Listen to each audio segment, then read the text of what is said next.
So, und damit herzlich willkommen zu einem neuen KI-Kampf-Video hier auf meinem Kanal. Ja, es ist mal wieder soweit. Seit langem kommt mal wieder ein 1 vs 1 Kampf, diesmal mit Zafar gegen Emira. Emira habe ich ja jetzt sehr wenig auf meinem Kanal gezeigt, ich glaube nur ein einziges Mal. Und das in einem Team-KI-Kampf ist auch eine Stufe 3, die aber positiven Angstfaktor hat. Und Zafar hat ja voll negativen Angstfaktor und deswegen wollte ich einfach mal testen, wie denn der Zafar gegen die Emira halt zurechtkommt. Ich hoffe jetzt auch, dass meine Mikrofoneinstellung wieder hinhaut, weil bei dem letzten Video von dem Three Kingdoms war die ja ein bisschen seltsam, weil ich da ein bisschen was verkackt habe. Ich hoffe, das geht jetzt wieder. Also heute ein 1 vs 1 auf Beatos Stream. Ich hoffe, ich spreche das richtig aus. Mein Englisch ist nämlich nicht das Beste. Warum man immer bei solchen Kartennamen einen englischen Namen nehmen muss, aber gut, das überlasse ich den Kartenerstellern, denn diese Karte wurde vom lieben Denos erstellt. Von ihm hatte ich ja schon mal eine Karte gezeigt und ja, wir gehen rein mit 4000 Gold und ja, schauen uns das an.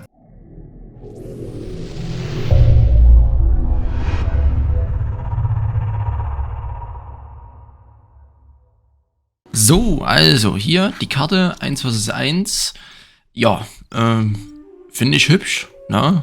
Hat hier so ein paar Farmpunkte hier, so paar Grünflächen quasi und in der Mitte spielt sich, glaube ich, dann die hauptsächliche Action, glaube ich, ab. Ich weiß jetzt nicht, ob die 100%ig gespiegelt ist, weil die Sachen hier sind anders als hier drüben. Und man sieht es ja auch hier an der Seite quasi. Das sieht aus wie so ein Käfer, oder? Kann das sein? Wie so ein Hirschkäfer oder so? Ich weiß es nicht. Und hier sieht es ja nochmal ein bisschen anders aus, ne? Aber das ist, glaube ich, hier mehr oder weniger gespielt, hier dieses Ding. Ja, hier sind ja auch zwei Wasserfälle, deswegen, ja, denke ich schon. Ist eine recht schöne Karte mit dem zentralen Zentrum quasi. Da dürfte dann wahrscheinlich schon ein bisschen Action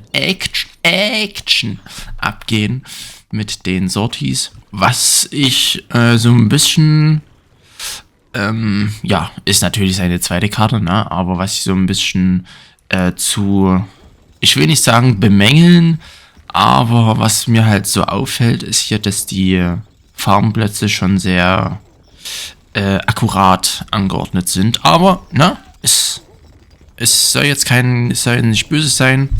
Aber man sieht hier, glaube ich, dass es hier, also hier 3, da 3, hier auf der Linie, wenn man die Ecken mit dazu zählt, 4 und da 4. Na, also da weiß ich nicht. Ich habe noch nie eine Karte erstellt, so wie immer.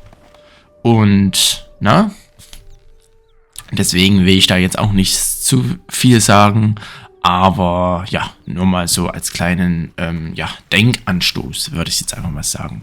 Ja, Burg 5 vom Zafar.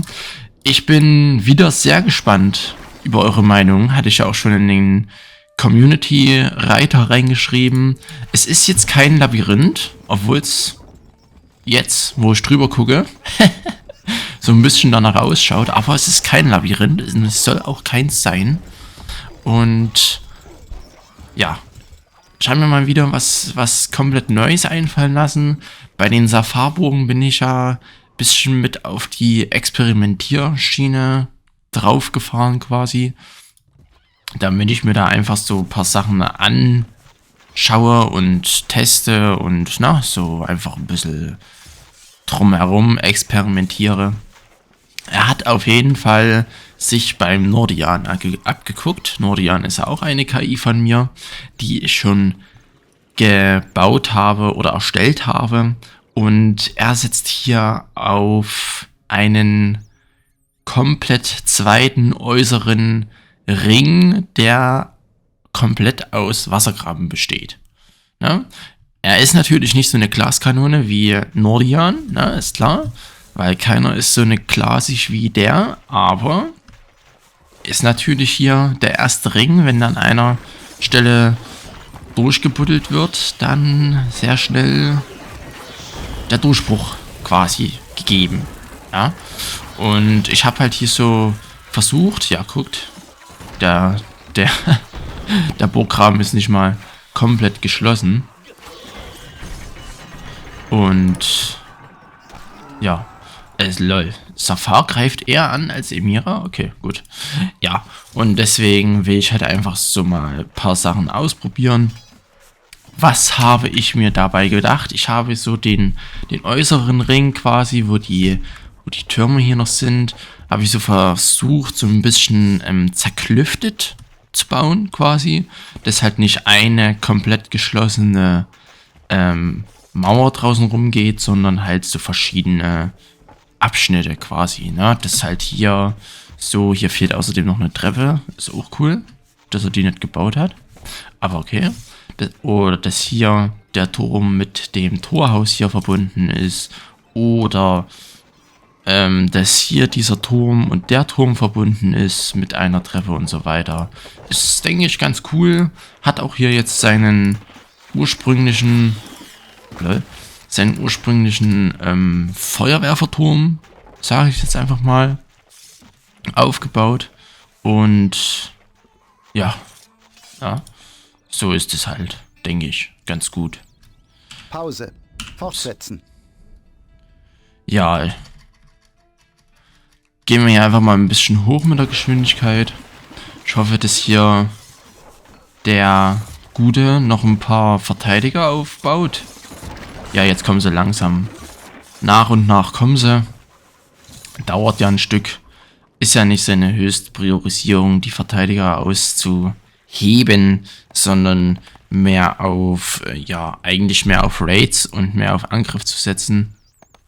Jetzt kommt jetzt zum ersten Mal die Emira raus.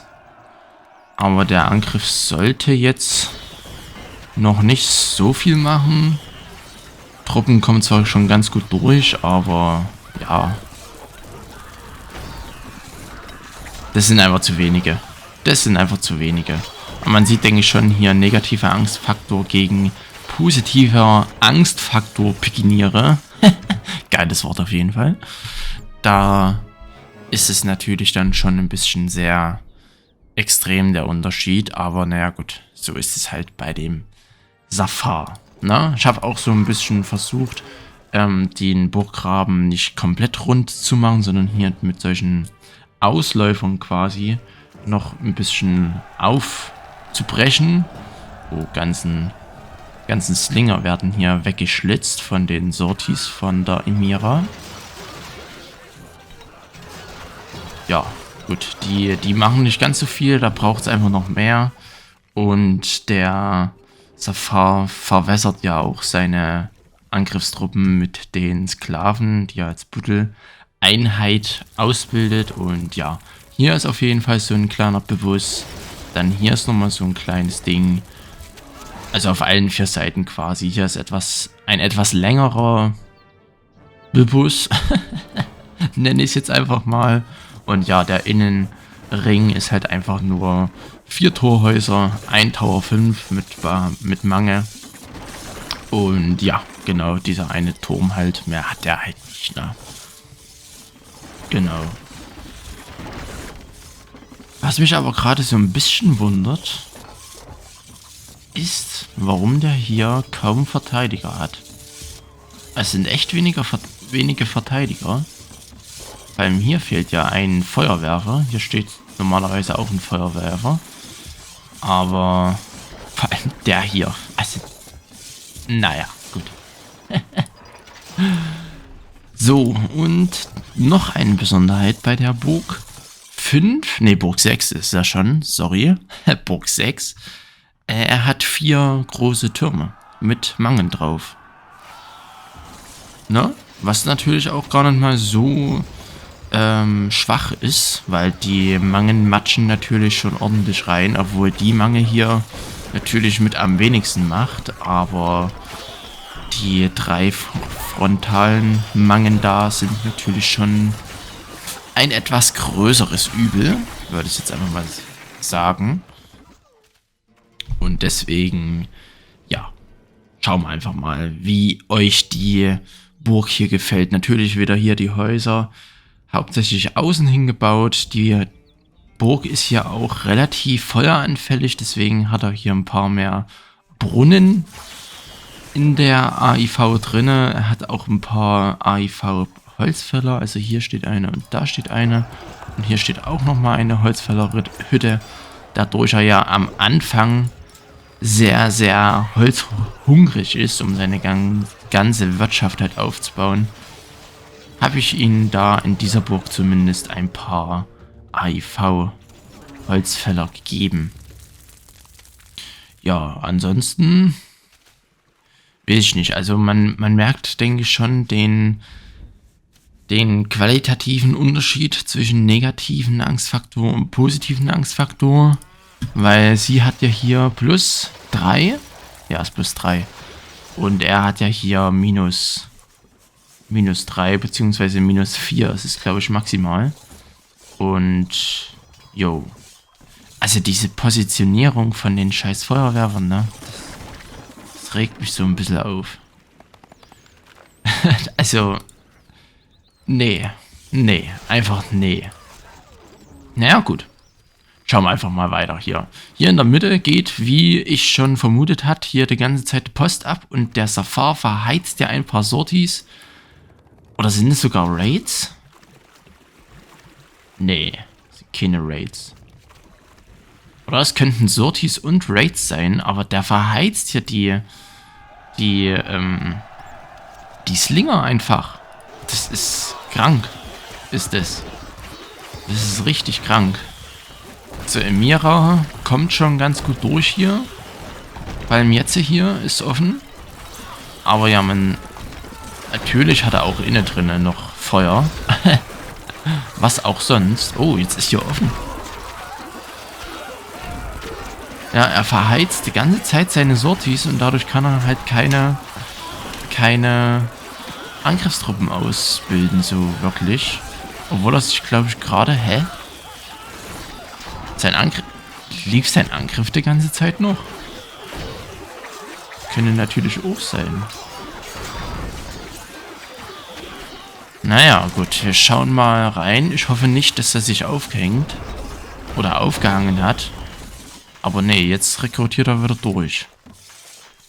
Ja, wahrscheinlich ist dann hier irgendwo noch eine Einheit rumgestromert. Alter, die ganzen Warnblinker hier.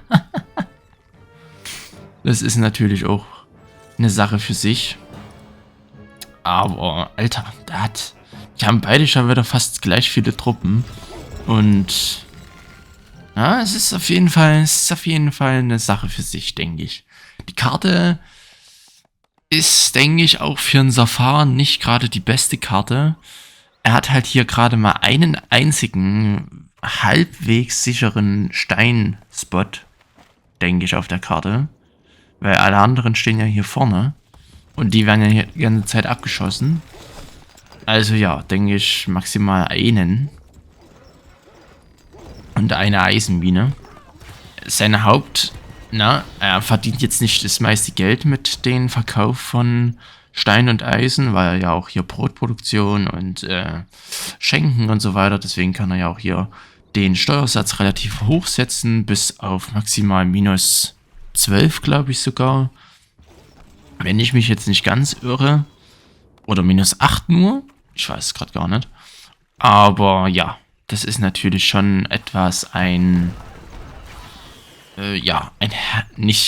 herber Verlust, aber ich denke, er spürt es auf jeden Fall, dass halt ein wenig Geld in der Schatzkammer fehlt. Aber naja, gut, ne? So ist die Karte nun mal und da beschwere ich mich auch nicht. Und Emira schickt hier nach und nach immer wieder Sorties raus, vor allem arabische Bogenschützen. Hier stehen jetzt auch mal ein paar arabische Bogenschützen. Oh, jetzt gibt es hier ein kleines Ackermatch und Safar rückt auch aus.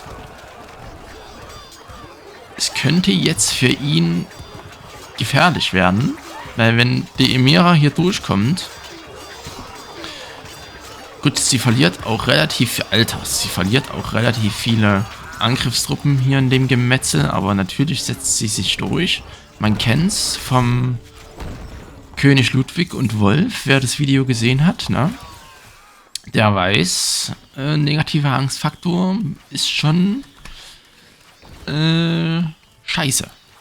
Auf gut Deutsch gesagt, ne? Bei den Angriffstruppen. Die machen halt kaum Damage. Ich habe ja gelernt, dass der negative Angstfaktor nicht das Leben, also die, ja, was sie halt aushalten hier, beeinflussen, sondern nur den ausgeteilten Schaden. Aber ja, man merkt einfach, dass halt negativer Angstfaktor einfach doof ist für eigentlich jede KI, ne? Weil die sich einfach nicht so wirklich auf dem Schlachtfeld behaupten kann. Aber naja, gut. Dafür hat sie halt eine bessere Wirtschaft. Weil die halt schnell arbeiten. Die Guten. Leider. So. Gehen hier hoch mit der Geschwindigkeit. Und schauen einfach mal, wie das hier wird. Mit dem Spaß. Und ja, Sorties gegen Sorties auf jeden Fall. Araber gegen Araber. Oder arabische Schwertkämpfer gegen arabische Schwertkämpfer, so. Und mal schauen, wann hier der Emira oder der Safar hier das Zeitliche segnet. Safar hat natürlich ein bisschen mehr Truppen. Oder was heißt ein bisschen mehr? Ein bisschen weniger als 100 hat er mehr. Dadurch er ja auch keine Waffen quasi produzieren muss, um Einheiten auszubilden, sondern alles nur im Söldnerposten quasi zu finden ist. Deswegen, na, ist natürlich klar, dass der das leichter ausheben kann, sein Heer. Auch eine ganz gute Burg von der Emira hier gewählt, mit diesem doppelten Torhaus und diesen, ja, den Doppelring quasi zu der Front hingerichtet. So, Safar kommt wieder raus. Ja, die Buddeltruppen machen natürlich gar nichts, ne? Also, das ist ohne Frage. Die machen nichts. Nichts und wieder nichts machen die, aber es sind schon ordentlich viele Truppen hier. Und Emira hat kein Feuer, also keine Massenvernichtungswaffen. Hier drüben ist jetzt der Durchbruch, aber Emira ist halt zu Hause. Und positiver Angstfaktor, ne? Hier, guck, man sieht's. +4 im Igel-Faktor. Ist natürlich stark. Stark auf jeden Fall. Aber naja, gut. Mal gucken, wie schnell jetzt der Safar sich wieder hoch rekrutieren kann. Ja, Alter, der bildet echt schnell aus, wenn er nicht irgendwie in seinem Angriff festhängt. Und hat auf jeden Fall, ich denke, dass er schon das Potenzial hat, die Emira hier zu schlagen, wenn er das Timing gut abschätzt, obwohl ja eigentlich Emira hier die Condor-Königin, glaube ich, ist. Habe ich mir ja selbst auch angeguckt, dieses Rebalance-Turnier oder wie das... Ja, Rebalance-Turnier hieß es, glaube ich. Da hat sie, glaube ich, auch mitgemacht. Und da hat sie ja ganz schön reingerattert bei dem Turnier. Ich möchte irgendwann auch nochmal ein Turnier machen, aber bis dahin dauert es leider noch ein Stück. Weil ich halt auch erst 4 KIs fertig habe. Beziehungsweise, ja, was heißt fertig? Ja, stehen halt so rum. Ja, ich bin noch gar nicht auf die Schwächen von der Burg hier eingegangen. Klar, ganz klar, der Wassergraben, wenn der halt einmal aufgebuddelt ist, dann ist der erste Ring quasi schon durchbrochen. Und dann diese kleinen Torhäuser hier, wenn die angegangen werden, dann ist natürlich auch Polen offen, weil die halten nicht wirklich was aus. Oder sehr wenig aus. Und das bei den Pikinieren hier ist natürlich noch eine ganz andere Sache. Aber Alter, das sieht schon arg gefährlich aus hier. Aber Feuerwerfer sind hier am Start und verbrennen zumindest die ganzen arabischen Schwertkämpfer, die natürlich den Schaden austeilen. Pikiniere machen auch ein bisschen Schaden, aber jetzt nicht so viel wie die arabischen, denke ich. Aber ja, Safar verbrennt hier auch seine ganzen eigenen Truppen mit und hittet die sehr stark an. Also hier vor allem die hier vorne rot, gelb. Eieiei. Ja, naja, Safar rettet sich meistens durch sein Feuer. Es soll ja auch so sein, soll ja auch so ein kleiner Feuerteufel sein, deswegen passt es, denke ich, auch zu ihm. Und er bringt ja genauso viel Brutalität mit in die Verteidigung wie auch in den Angriff, dass er halt im Angriff seine eigenen Truppen und somit auch seine eigenen seine eigenen Leute halt einfach verheizt, aber auch in der Verteidigung halt nicht die Gegner irgendwie groß respektiert, beziehungsweise groß, wie sagt man, rücksichtsvoll behandelt. Ne? Also Feuer ist natürlich sehr, sehr aggressiv und vor allem, ich kann ja jetzt mal so ein bisschen erzählen, weil jetzt passiert ja eigentlich nicht ganz so viel. Die warten ja jetzt beide gerade auf ihre Angriffsarmeen. Ich habe nämlich jetzt im Laufe der Zeit ganz oft die Netflix-Serie The Last Kingdom angeguckt, was ja auch so im Mittelalter quasi ist, oder frühes Mittelalter ist es, glaube ich. Und da kämpfen ja auch so, keine Araber, aber so europäische Truppen halt gegen Dänen. Und da wurde halt auch nicht gerade gescheut mit der Brutalität, die auch gezeigt wird. Also, wo ich natürlich bei manchen Sachen auch dachte, okay, das ist jetzt schon heftig auf jeden Fall. Aber, Alter, der verheizt ein paar Sortis hier. Das ist unglaublich hier. Das sind Sortis, weil die ja hier immer zu den Steinbrüchen rennen. Während des Raids, dann würden die ja hier oben zu den Steinbrüchen rennen. Aber die Slinger machen halt gefühlt fast gar nichts. Und die lassen sich halt ultra leicht abschießen. Aber naja, gut. Ja, was wollte ich da jetzt sagen? Oh, Ackermatch. Vorteil natürlich Emira. Ist klar, die setzt sich hier auf dem Feld extrem gut durch. Eieiei, es sind noch ordentlich viele. Da, hier Safar-Truppen auf jeden Fall fast gar nichts mehr. Kann das ein bisschen Gold ansparen? Nee, nicht wirklich. Nicht schon mal 1000 Gold hat er ansparen können. Emira hat hier aber auch wenig Gold. Gut, der Angriff beginnt ja auch erst gerade. Deswegen denke ich, dass sie da schon deutlich mehr Gold ansparen könnte als der Safar hier. Hier wird wieder geknabbert an der Front. Und ja, der Turm ist einfach weg. So, jetzt hier. Eine Nachricht vom Safar. Ihr faulen, nutzlosen Leute, bemannt die Welle oder ich werde euch im Jenseits verfolgen. Es sieht arg nach Hill aus. Kommt hoch, er kämpft. Wird ein bisschen angepiekst, aber er hat natürlich hier Feuerwerfer. Durch die Notrekrutierung oben auf dem Keep. Ja. Ach, scheiße. Das fällt mir jetzt schon wieder nur auf. Also der Typ ist immer noch europäisch. Geil. Richtig geil. Ist da was? Dadurch das Video jetzt hier schon relativ lang läuft, nämlich eine halbe Stunde, hänge ich einfach im Nachhinein nochmal eine Partie dran, wo ich das umstelle und da ein arabischer Herrscher quasi ist. Weil, ja, gut, ne? Das ist natürlich mir jetzt ein bisschen peinlich, dass ich das wieder vergessen habe. Tut mir auf jeden Fall leid. Wer hat denn das geschrieben? Ach, Mensch. Bum, hieß er, glaube ich. Oder noch mehr Bum. Ach, ich weiß es gar nicht mehr. Wenn nicht, blende ich ihn jetzt hier unten ein, wer das geschrieben hatte und dem letzten Video oder einen der letzten Videos. Alter, der kann sich gar nicht mehr... Oh, der baut sich kaum noch auf, oder? Heißt ja... Ich glaube, Safar ist ja dem Ende geweiht. Dadurch er, glaube ich, keine Nahrung mehr hat. Na, wo ist denn sein Kornspeicher? Er hat nicht mal einen Kornspeicher.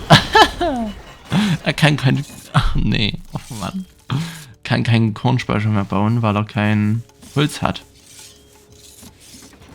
Hat er denn gar keinen Holzfäller mehr? AIV-Holzfäller sind weg. Auch cool.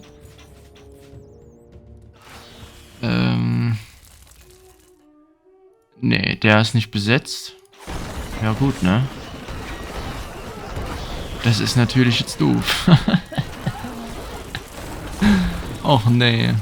Och nee. Ja, er hat hier keine Beliebtheit mehr, der Junge. Gut. Dann warten wir jetzt mal darauf, bis er hier den Gnadenstoß erreicht. Oder bekommt quasi. Spulen hier ein bisschen vor. Und ja. Ihr könnt ja mal in die Kommentare schreiben, was ihr von der Burg haltet. Ich finde die eigentlich ganz hübsch so. Vor allem mit den, dass die halt nicht komplett verschlossen ist und nicht komplett mit Mauerstücken die ganze Wirtschaft halt versteckt wird. Wie in manch anderen Burgen. Und ja, ist, denke ich mal, was anderes. Gut, das kann ich jetzt durchlaufen lassen. Das ist jetzt Ende Gelände. Da hilft auch das Feuer nichts. Ach Mann. Eine Nachricht vom Safar. Ihr faulen, nutzlosen Leute, bemannt die Welle oder ich werde euch im Jenseits verfolgen. Jetzt ist er tot. Eine Nachricht vom Safar. Wie kann man nur so nutzlos sein? Nun werde ich euch heimsuchen und mein Geist wird sich über euch legen. Eine Nachricht der Emira. Ich habe die Dinge selbst in die Hand genommen. Ein weiterer Feind fällt vor meinen Armeen. Ja. Ja, hier, ne? Fast 200.000 Jolt auf jeden Fall. Und 133 Gebäude hat Emira hier kaputt gemacht. 4.000 Einheiten, 2.776 Einheiten. Okay. Ja, gut. Na, Waffenproduktion. Brauchen wir nicht drüber reden. Gut, dann stelle ich das mal kurz ein. Hol den Araber vom Safar nochmal vor. Dass er auf jeden Fall da nochmal richtig dasteht. Weil, ne? Das ist mir schon ein bisschen arg peinlich. Und dann sehen wir uns gleich wieder, wenn es das Rückmatch gibt, ne? Bis gleich. So, da sind wir jetzt. Ich habe jetzt nochmal alles neu eingestellt. Und hoffentlich auch richtig. Aber das werden wir jetzt gleich sehen. Und wir gehen hier rein. Und schauen uns das an. Ob denn das irgendwie anders wird. Aber ich denke es mal nicht, weil, ja, es sind ja nur die Positionen getauscht. Deswegen machen wir ja gleich höchste Geschwindigkeit. Und da ist er. Da steht er. Da steht er. Ah! Ja, siehste. Das war mir jetzt ein bisschen sehr peinlich, dass ich es wieder vergessen habe. Deswegen habe ich das jetzt einfach mal, ja, ganz fix in der Pause quasi, na, in der Konzertpause gemacht. Und ja, hoffe, dass da nicht so viel Ärger jetzt auf mich niederprasselt, dass ich das vergessen habe. Und habe jetzt auch die Meldung hier, also eine Nachricht von Safar, von meinem ursprünglichen, oder von meinem Originalordner quasi rüberkopiert.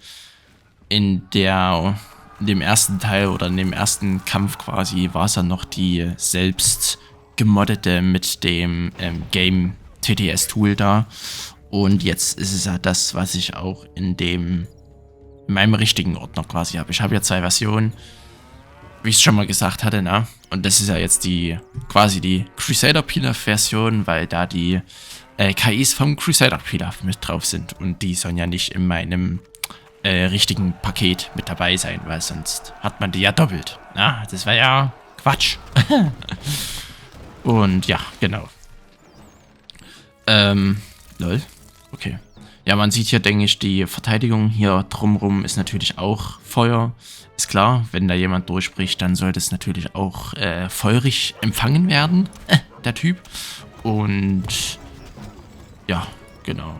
Na, ich hoffe, dass es jetzt hier vielleicht ein bisschen schneller geht.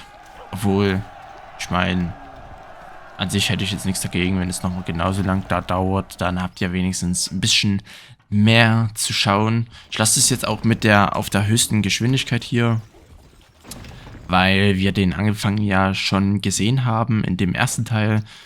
Und jetzt steht es quasi 1-0 für Emira. Und, oh, hier brennt's.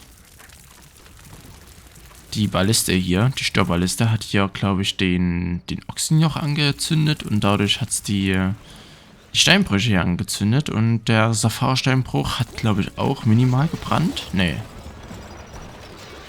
Emiras Steinbruch ist auf jeden Fall jetzt weg gewesen. Und ja, hier die Buddeltruppen kommen immer ganz gut hier an die Front ran. Weiß nicht, ob ich da nochmal irgendwie was verändern soll. Aber warum auch die Mange hier oben nicht schießt, ich glaube, die hat keine Lol. Hier oben, hä?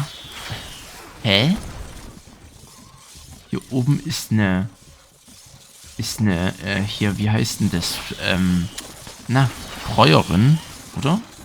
Aber kommen die nicht hier hoch? Habe ich hier irgendwas verkackt mit dem Bau? Weil hier ist ja eigentlich der Zugang. Oder? Wartet mal. Nee.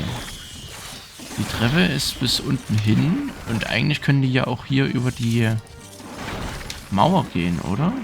Über das Torhaus hier. Oder? Muss ich nochmal in dem AIV-Editor reingucken. Ich glaube, hier fehlt ein Treppenstück, oder? Kann das sein? Hier fehlt eine Treppe. Weil hier, das baut er nach. Ernsthaft, fehlt hier eine Treppe? Dadurch können die... oh, das ist... Ja, ich glaube... Ach Mann, dass man das nur in 4 verschiedenen Richtungen drehen kann und nicht frei wie in anderen Spielen. Das ist ein bisschen doof. Aber ich glaube, hier fehlt einfach eine Treppe. Das Mauerstückchen.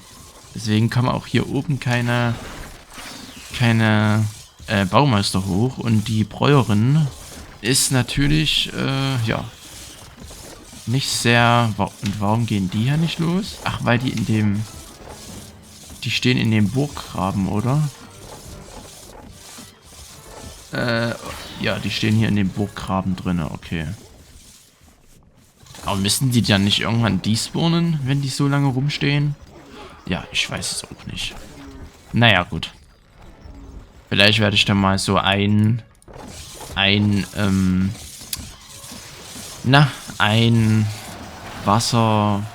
Wassergraben, Burggraben nochmal wegnehmen, damit es nicht passieren kann. Und auf jeden Fall die eine Mauer. Eine Nachricht vom Safar. Ihr faulen, nutzlosen Leute, man die Welle oder ich werde euch im Jenseits verfolgen. Das ging jetzt doch schneller, als ich dachte. 12. Eine Nachricht vom Safar. Wie kann man nur so nutzlos sein? Nun werde ich euch heimsuchen und mein Geist wird sich über euch legen. Ich weiß jetzt gar nicht, warum das so schnell ging. Eine Nachricht der Emira. Ich habe die Dinge selbst in die Hand genommen. Ein weiterer Feind fällt vor meinen Armeen. Ja gut, ne? Das ging jetzt doch relativ schnell, muss ich sagen. Also, hätte ich jetzt nicht gedacht, dass es so schnell geht. Aber okay. Diesmal hat er aber auch ein bisschen mehr Goldvorsprung als in dem letzten Kampf. Ich denke, dass er sich... Ach Mann. Siehst du, und das muss ich noch ein bisschen lernen, dass ich da jetzt mich nicht so auf die Burg konzentriere, sondern mehr auf den Kampf. Weil dann könnte ich euch jetzt sagen, warum das passiert ist. Aber ich denke mal, dass er sich wieder in seinem Angriff so ein bisschen aufgehängt hat. Und irgendwo noch eine Angriffseinheit rumgerast ist und dadurch keine Truppen ausgebildet hatte. Ja, keine Ahnung. Ne? Ja, gut. Aber ich denke, Emira hätte so oder so gewonnen, weil man hat es ja schon in dem ersten Kampf gesehen. Negativer Angstfaktor und dann arabische Schwertkämpfer und reine arabische Schwertkämpfer. Ja, na, ist jetzt nicht so das Gelbe vom Ei. Mit europäischen Schwertkämpfern sieht es wahrscheinlich dann nochmal ein bisschen anders aus, weil ja europäische Schwertkämpfer allgemein stärker sind als europäische Schwertkämpfer und da macht dann negativer Angstfaktor gegen positive Angstfaktor, arabische Schwertkämpfer und Pikiniere vielleicht nicht ganz so viel aus. In dem Falle, ja, und die Map war vielleicht auch nicht so hundertprozentig dem Safar zugunsten gelegt. Sage ich jetzt einfach mal. Ja, gut, dann würde ich erstmal sagen, das war es erstmal mit dem KI-Kampf. Ich hoffe, er hat euch gefallen, auch wenn da... Gut, mit dem Burggraben weiß ich nicht.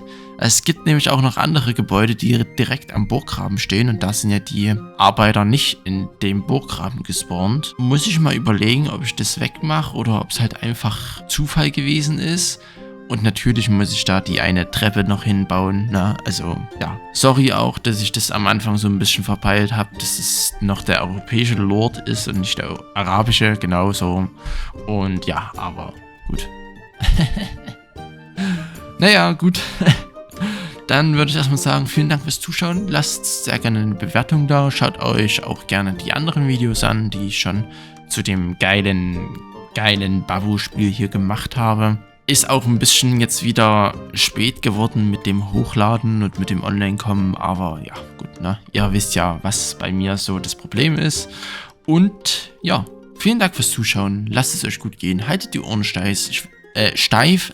Ich wünsche euch eine schöne Woche. Wer hat eine kurze Woche, wer nicht hat, so wie ich, eine lange Woche, na, macht das Beste draus und dann, ja, bis dahin. Tschüssi.